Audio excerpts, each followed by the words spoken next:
Good day, everybody. This is Yin Yang with Morsels of a Thought number 1304. Today we're with Kohila Sivas in Cracking the Parenting Codes, Growing Happy Children the Right Way. How to Successfully Raise 21st Century Kids. This is a national bestseller.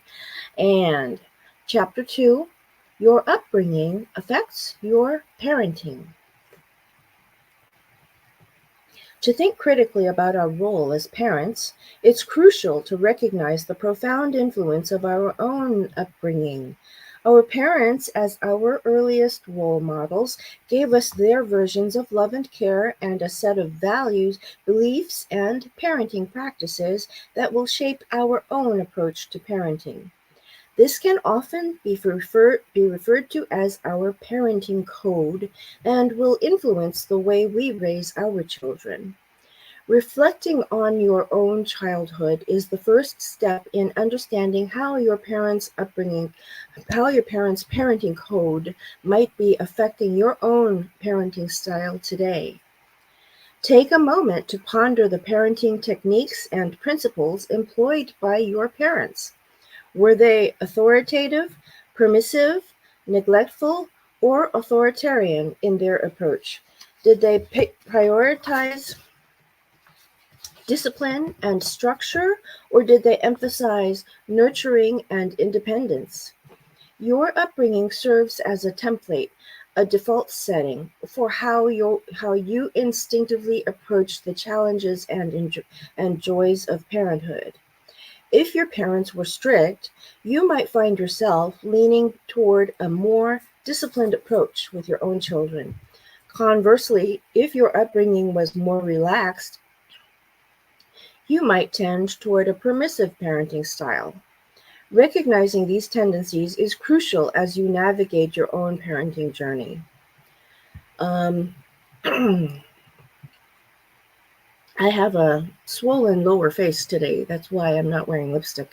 And it's affecting my tongue a little bit. So my pronunciation and my speed of speech will be affected today.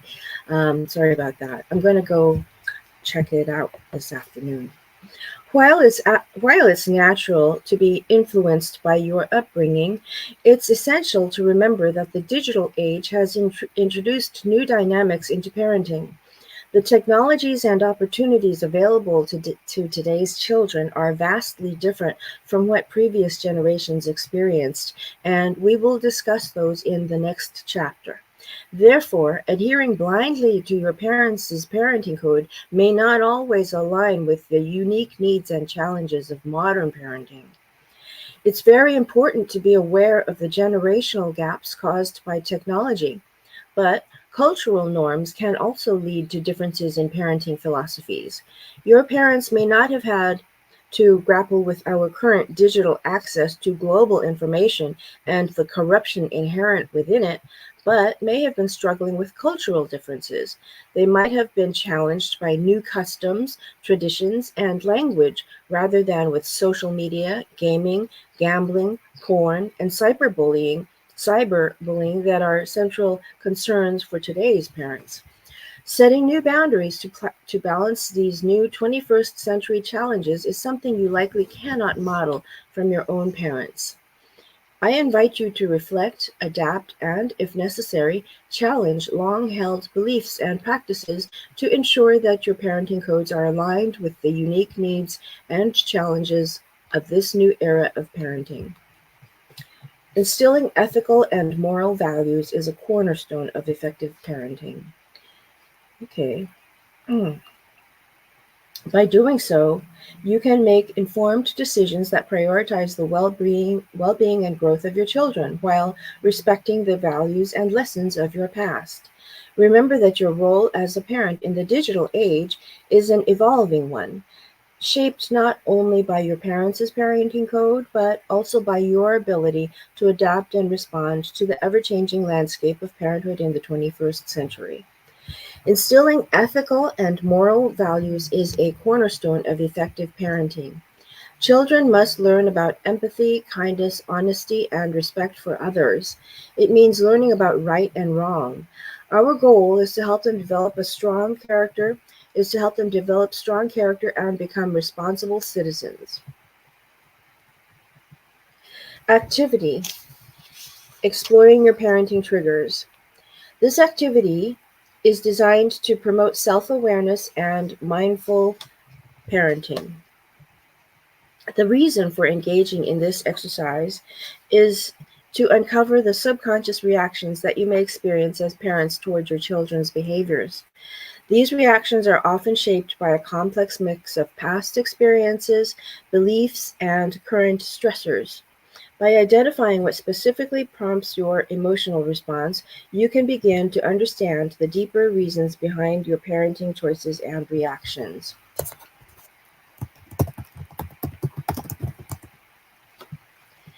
Set aside some uninterrupted time for self-reflection. Find a quiet and comfortable space where you can focus on your thoughts without distractions. Begin by thinking about recent parenting situations or interactions with your children that left you feeling frustrated, angry, or overwhelmed. These are potential triggers you want to explore. By reflecting on your own reactions and the situations that trigger them, you gain insight into your emotional landscape and how your past experiences influence your parenting. For each trigger or challenging situation, ask yourself a series of questions to delve deeper into why you reacted the way you did. Okay. Uh,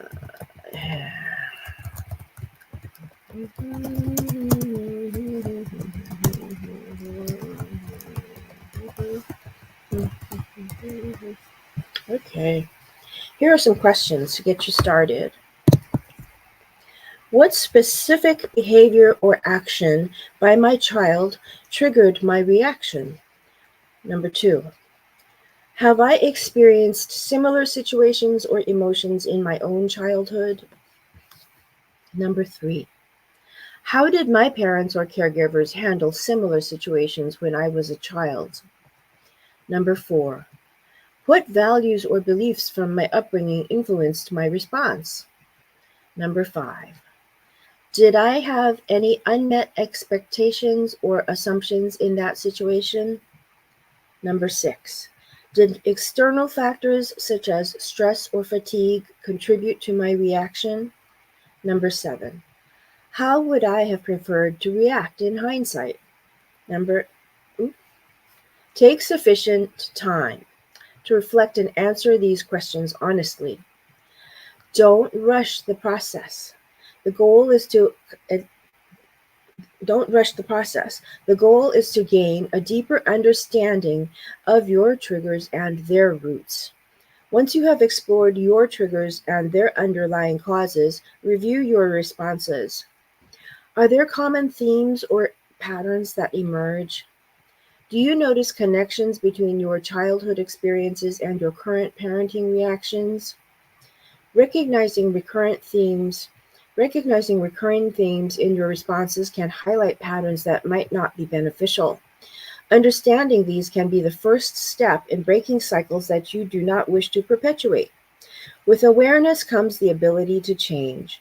When you can recognize your triggers, you can start to respond more thoughtfully rather than reacting impulsively. This reflection can guide you to make changes. Excuse me, hold on. These This reflection can guide you to make choices that align with your parenting goals and values, rather than being driven by momentary emotions or unexamined habits. For example, if you find that you're often triggered by a lack of control, you might adopt strategies like creating a routine or schedule that everyone understands, thereby reducing uncertainty and your emotional responses to it. If you notice that exhaustion often leads to less patience with your child, you might develop a self care routine that ensures you're better rested, or you might learn to recognize the signs of fatigue and take a moment to pause before engaging with your child. Ultimately, this exercise is about empowering you to build a more conscious, calm, considerate approach to parenting, one that breaks your immediate response and instead supports your children's growth and maintains a harmonious family environment. It's about taking the values and principles you hold dear and putting them into action in the day-to-day realities of raising children. Using your newfound self-awareness to make conscious choices in parenting can manifest in various practical strategies and techniques. Okay.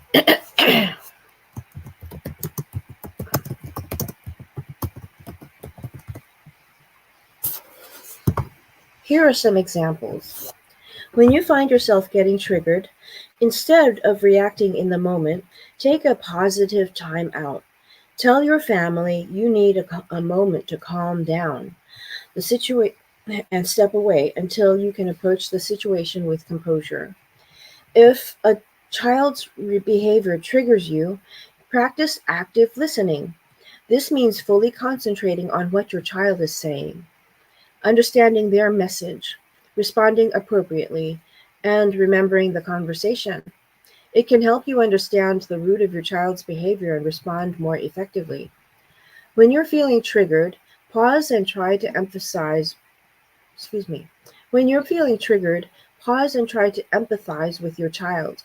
Acknowledge their feelings. It seems like you're really upset because, before addressing the behavior. This can prevent escalations and model emotional regulation. Establish clear routines and boundaries that are consistently enforced. This can reduce the number of triggering moments by creating predictable environments and expectations.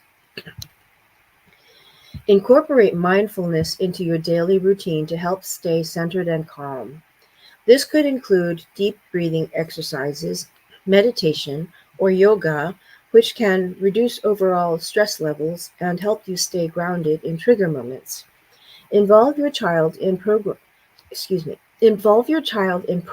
solving when issues arise. This collaborative approach encourages responsibility and reduces confrontations. If certain triggers are deeply rooted or difficult to manage, consider seeking support from a family therapist, counselor, or a neurogrowth learning success coach. This is capitalized. Neurogrowth is one word. Learning success coach. Those are capitalized. By implementing these strategies, you can move from a reactive to a proactive stance in parenting, responding to triggers in ways that align with your values and what you've learned about yourself through self-reflection. Remember, this activity is an ongoing process of self-discovery. Parenting triggers can be complex, and it may take time and continued reflection to fully understand and address them. The goal is to enhance your self-awareness and improve your ability to respond to your children in ways that align with your values and goals as a parent. This is what this book is about, but it all starts with the values and principles that you subscribe to. Okay, that was chapter 2. And you saw me doing a little parenting just a little while ago with 2 little kids over here. My little kids, my cats. Okay, well, I'm not trying to compare cats to kids, but I guess I just did, didn't I? I think kids are far more complex than cats are. Cats have a certain program and they're pre-programmed the way they are, and they're different from humans. But children are each their own individuals and their own little adults inside. So you already know you've got different children, you've got different people in your house, and you've got to start cracking the parenting codes. All right? Okay. Old Kinderhook. Bye-bye.